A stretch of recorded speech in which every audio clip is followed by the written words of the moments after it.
पूरी दुनिया में आपने भगवान शिव को हमेशा नंदी की सवारी करते देखा होगा, लेकिन भारत में एक ऐसी जगह है जहां महादेव नंदी पर नहीं बल्कि एक मेंढक की पीठ पर सवार हैं। इतना ही नहीं, यहाँ नंदी बैठे हुए नहीं बल्कि अपने प्रभु को देखने के लिए खड़े हैं। कहते हैं इस मेंढक मंदिर में मांगी गई मुराद कभी खाली नहीं जाती। लेकिन आखिर एक राजा को मेंढक का मंदिर क्यों बनाना पड़ा?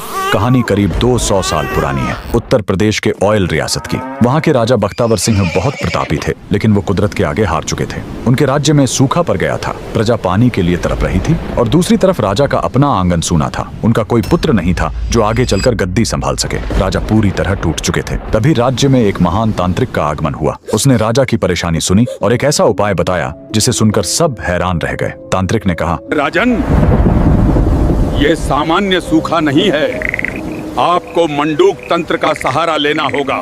मेंढक ही वो जीव है जो बादलों को बुलाता है। आपको एक ऐसा मंदिर बनवाना होगा जो मेंढक की पीठ पर टिका हो।